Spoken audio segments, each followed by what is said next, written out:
जैसे I was surprised, I was surprised at his behaviour. Clear हुआ? अगर इस तरह से ध्यान, अगर इस तरह से जैसे अगर इस तरह से जो है सेंटेंस आ जा रहा है एक्टिव वॉइस में और उसमें इस तरह शब्द आ जाते हैं, तो इसमें जो है हम प्रीपोजिशन बाय का प्रयोग नहीं करते। इसीलिए मैंने पहले वीडियो में बता दिया था कि हर जगह प्रीपोजिशन बाय का प्रयोग नहीं होता है। ध्यान दीजिएगा, अगर पहला नियम क्या है, अगर एक्टिव वाले वाक्य में नो या ओब्लाइज आते हैं तो टू का प्रयोग, और कंटेंट और इंटरेस्ट आते हैं तो इन का प्रयोग। ऐसे शब्द आ जाएं जिसमें प्रसन्नता हो, संतुष्टि हो, आकर्षण हो, लाइन हो यानी कतार हो, ऐसे शब्दों के लिए विथ का प्रयोग करते हैं। जैसे pleased, lined, satisfied, charmed, cute, इस तरह से शब्द आ जाते हैं तो इनके लिए विथ का प्रयोग होता है। और जिसमें सतर्कता हो, निराशा हो, कुंठा हो, निगेटिव थिंकिंग हो, ऐसे शब्दों के लिए एड का प्रयोग होता है। इसमें अलार्म्ड है, सरप्राइज्ड है, डिस्प्लीज्ड है, डिसअपॉइंटेड है, इस तरह जो शब्द होते हैं इनके लिए हम किसका प्रयोग करते हैं, एड का प्रयोग करते हैं। तो ये चार ऐसे आपके जो रूल हैं स्पेशल रूल में कि एट का प्रयोग, विथ का प्रयोग, इन का प्रयोग और टू का प्रयोग, और साथ साथ बाय का प्रयोग तो लगभग होता ही है। अगला रूल देखते हैं, रूल नंबर 2। ये तो था केवल use of different types of preposition in passive voice in place of by. अब हम चलते हैं जो है रूल नंबर 2। रूल नंबर 2 क्या कहता है, आपने कभी कभी सेंटेंस में देखा होगा बाय के साथ, जैसे मुझसे कहा गया, मुझसे कहा गया, जैसे राम ने मुझसे कहा, राम टेल्स मी, मुझसे कहा, राम ने मुझसे कहा। तो कहीं कहीं इसका पैसिव वॉइस हमें मिलता है, इस तरह से मिल जाता है, राम को ही लिख देते हैं, ही टेल्स मी, तो इसका लिखता है I am told, I am told, बस इतना दिया गया है। बाकी बाय हिम का प्रयोग नहीं होता है, बाय हिम का प्रयोग नहीं करते। अभी आपकी एक्सरसाइज में भी मिलेगा है। तो ऐसे आप कंफ्यूज मत होइए कि ये पैसिव वॉइस नहीं है, ये पैसिव वॉइस है, ये लगा हो तो भी या ना लगा हो तो भी। अच्छा ध्यान दीजिएगा, ये कहाँ लगाया जाता है और कहाँ नहीं लगाया जाता है, यानी इस सब्जेक्ट को ऑब्जेक्ट बनाकर कहाँ कहाँ दिखाया जा सकता है और कहाँ कहाँ दिखाया नहीं जा सकता है। अगर आप दिखाते भी हैं तो भी सही है और नहीं दिखाते हैं तो भी सही। कहाँ कहाँ देखते हैं, इसका पहला रूल है, यदि एक्टिव वॉइस का सब्जेक्ट नॉमिनेटिव केस न करे, नाउन न होकर प्रोनाउन हो। ध्यान दीजिएगा, यदि एक्टिव वॉइस का सब्जेक्ट नाउन न होकर के प्रोनाउन हो तो ऐसे में पैसिव वॉइस बनाने के साथ साथ बाय यानी प्रीपोजिशन के बाद ऑब्जेक्ट को आप लगाइए या न लगाइए, तो उस तरह से भी वाक्य आपका क्या है, सही है। लेकिन कब, जब आपका एक्टिव वॉइस का सब्जेक्ट क्या हो, प्रोनाउन हो, नाउन न हो। क्लियर है? जैसे ध्यान दीजिएगा, दे डिड इट, उन्होंने यह किया। क्लियर है? अगर इसका लिख दे इट वॉज डन, तो भी यह सेंटेंस क्या है, सही है, क्योंकि करने का काम कोई ना कोई तो किया है। क्लियर है? तो ये प्रोनाउन है, यहां पे इसका प्रयोग आप करिए या ना करिए, यह सेंटेंस हमारा क्या है, सही है, एक्यूरेट, क्योंकि ये कंफर्म नहीं हो पा रहा किसने किया है। लेकिन जो दूसरा रूल नंबर इसका है, यदि एक्टिव वॉइस के सेंटेंस में प्रोनाउन के बजाय नाउन का प्रयोग हुआ हो, नाउन किसी स्पेशल व्यक्ति का नाम होगा, राम ने किया, सोहन ने किया, मोहन, किसी का नाम होगा। अगर प्रोनाउन के स्थान पर नाउन का प्रयोग हुआ हो सब्जेक्ट के रूप में एक्टिव वॉइस में, तो पैसिव वॉइस बनाने के साथ साथ बाय के साथ उसका रखना अति आवश्यक हो जाता है, तब दिखाना पड़ जाएगा किसने किया है। ठीक है? अगर जैसे यहां पे होता the children did it, did it, common noun आ गया तो इसका हो जाता है it was done by children, it was done by the children, done by the children. Condition रही कि आपका यहां देखिए कॉमन नाउन का प्लूरल फॉर्म है, बॉय सॉरी चाइल्ड का प्लूरल फॉर्म है, तो हमें यहाँ पे प्रीपोजिशन के साथ इस ऑब्जेक्ट को रखना मस्ट है क्योंकि नाउन का प्रयोग हुआ है। अगर यही प्रोनाउन था तो आप रखें या न रखें दोनों अवस्थाओं में आपका सेंटेंस क्या है, सही है। क्लियर हुआ?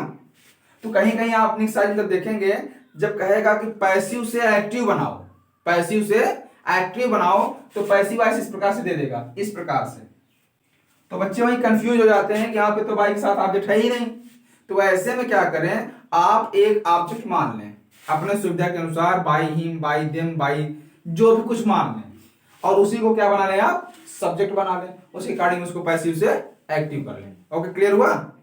आगे हम चलते हैं कि अगला रूल है, यदि एक्टिव वॉइस का सब्जेक्ट डिस्ट्रीब्यूटिव प्रोनाउन हो, ध्यान दीजिएगा इसको आप लोग नोट कर लीजिएगा, यदि एक्टिव वॉइस का सब्जेक्ट डिस्ट्रीब्यूटिव प्रोनाउन हो, डिस्ट्रीब्यूटिव प्रोनाउन मतलब जैसे all, every, everyone, each one, ध्यान दीजिएगा, all, people, everyone, everybody, everybody, no one, और नो वन का ही शॉर्ट फॉर्म नन होता है, क्या होता है, नन, नो वन, ठीक है, नो वन, नोबडी। इस तरह से अगर शब्द आ जाते हैं, इस तरह से अगर शब्द आ जाते हैं किस रूप में, सब्जेक्ट के रूप में, तो पैसिव वॉइस बनाते समय इनका प्रयोग नहीं करते हैं, यानी ऑब्जेक्ट के रूप में इनका प्रयोग नहीं करते हैं। जैसे all knew it very well, ध्यान दीजिएगा, all knew it very well, सभी इसे अच्छी तरीके से जानते थे, सभी इसे अच्छी तरीके से जानते थे। वेरी वेल, यहां पे ऑल का प्रयोग हुआ, ऑल का प्रयोग हुआ, यस सर। तो ऑल हमारा क्या है, इस रूप में आया है, ठीक है, यस सर। तो ऐसे में क्या करेंगे, क्या जानता था सब, ऑब्जेक्ट क्या है, इट, तो it was known very well, बाकी बाई आल का प्रयोग नहीं होगा। लेकिन ध्यान दीजिएगा, होता तो नहीं है, लेकिन आजकल जैसे बहुत सारी ऐसी किताबें देखी गई, सीबीएसई की ग्रामर देखी गई क्लास 10th की, तो उसमें कहीं कहीं प्रयोग कर देते हैं, तो उससे कंफ्यूज होने वाली बात नहीं है, आप उसकी मीनिंग समझिए, लेकिन जब आपको करना हो तो आप उसका प्रयोग मत करिए, ठीक है। जैसे पीपल स्पीक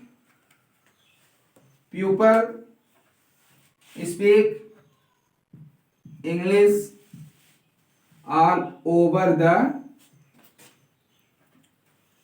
वर्ल्ड, ध्यान दीजिए, पीपल स्पीक्स नहीं, people speak English all over the world, लोग विश्व में, पूरे विश्व में इंग्लिश बोलते हैं। तो यहाँ पे क्या हुआ, क्या बोली जाती है, ऑब्जेक्ट क्या है, इंग्लिश, तो यहाँ पे क्या हो जाएगा, English is spoken all over the world.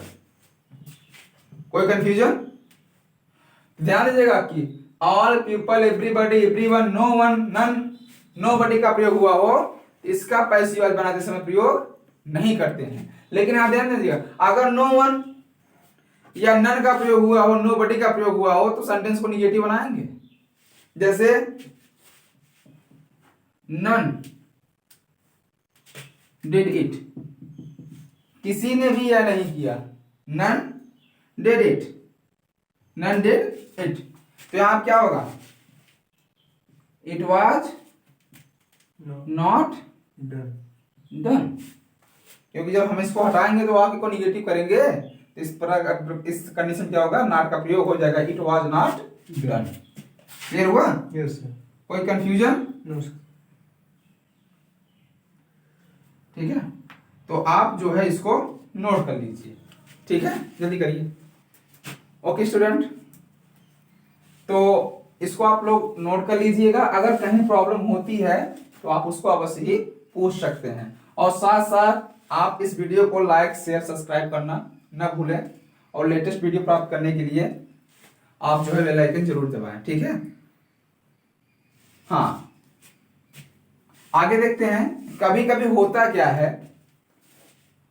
जैसे आपको पहले बताया गया था दूसरे वीडियो में या पहले में, देख लीजिएगा आप लोग, कि पैसिव वॉइस केवल ट्रांसिटिव वर्ब का बनता है। किसका बनता है? केवल ट्रांसिटिव वर्ब का बनता है। अगर इन ट्रांसिटिव वर्ब आ जाते हैं तो उनका पैसिव वॉइस नहीं बनता है। लेकिन कभी कभी कुछ ऐसे इन ट्रांसिटिव वर्ब होते हैं जो प्रीपोजिशन का सहारा लेकर के ट्रांसिटिव वर्ब का कार्य करते हैं। क्या करते हैं? प्रीपोजिशन का सहारा लेकर के ट्रांसिटिव वर्ब का काम करते हैं। ऐसे क्रियाओं को फ्रेजल वर्ब कहते हैं। ठीक है, यस सर। जैसे look, look after, look, look into, laugh at, इस प्रकार से जो शब्द होते हैं ये इंट्रांसिटिव होते हुए भी जब इनके साथ प्रीपोजिशन का प्रयोग हो जाता है तब वो ट्रांसिटिव वर्ब का काम करते हैं। तो इसमें कंफ्यूजन क्या होती है, बच्चा यह समझने लगता है इसे लाफ के साथ एट लगा है, ध्यान दीजिएगा, लाफ के साथ क्या लगा है? एट लगा है। तो बच्चा सोचता है कि पैसिव वॉइस बनाते समय एट का प्रयोग होता है, जैसे आपको बताया गया टू, इन, विथ एट का प्रयोग होता है। तो पैसिव वॉइस बनाने के साथ एट के बाद जो है डायरेक्ट ऑब्जेक्ट लगा देता है, प्रीपोजिशन का प्रयोग नहीं करता। एक गलत बात है, इसको समझिए। किसको लिखिएगा? कभी कभी या फिर यदि, इसलिए यदि इन ट्रांसिटिव वर्ब के साथ प्रीपोजिशन लगा हो और वह ट्रांसिटिव वर्ब की तरह कार्य कर रहा हो, यदि इन ट्रांसिटिव वर्ब के साथ प्रीपोजिशन लगा हो और वह ट्रांसिटिव वर्ब की तरह कार्य कर रहा हो, तो ऐसे कंडीशन में, ऐसी दशा में पैसिव वॉइस बनाते समय वह वर्ब प्रीपोजिशन के साथ, यानी वह जो वर्ब होगा वह प्रीपोजिशन के साथ अपनी मीनिंग, वह वर्ब प्रीपोजिशन के साथ मेन वर्ब का काम करता है। किसका काम करता है? मेन वर्ब का काम करता है, और उसके बाद प्रीपोजिशन का प्रयोग कर देते हैं। जैसे लिखिए, सेंटेंस लिखिए, आप जल्दी लिखिए। सेंटेंस आपका क्या है कि he laughed at me, जैसे he laughed at me, he laughed at me, ध्यान दीजिएगा, he laughed at me। अब यहां पे देखिए लाफ के साथ एट का प्रयोग हुआ ही है, लाफ के साथ क्या है? एट का प्रयोग हुआ, लेकिन ये लाफ इंट्रांसिटिव वर्ब है, और जैसे ही एट का प्रयोग हुआ वो दोनों यानी लाफ और एट मिल करके ट्रांसिटिव वर्ब का काम करने लगे। तो ऐसे में क्या करेंगे, हमारे यहाँ पे केवल वर्ब लाफ ही नहीं है बल्कि इसके साथ लगने वाला एट भी वर्ब है, यानी ये दोनों सब मिल करके वर्ब का काम कर रहे हैं। तो ऐसे में क्या करेंगे हम, I was laughed, I was laughed eight, ये वर्ब हुआ आपका by him, I was laughed at by him. She looks after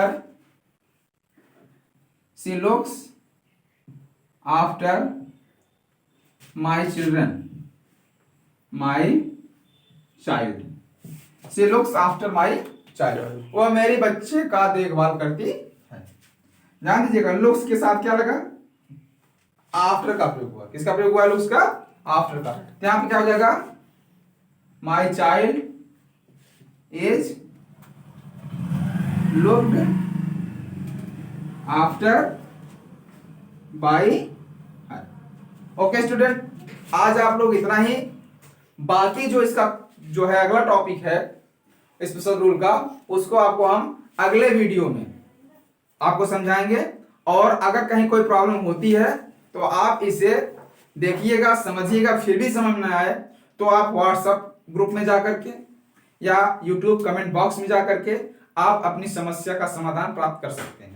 आप क्वेश्चन नंबर भेज दीजिए, उसको सॉल्व कर दिया जाएगा, या जहां कहीं प्रॉब्लम होती है वो पूरा सोल्यूशन आपको दिया जाएगा। Okay students, thank you.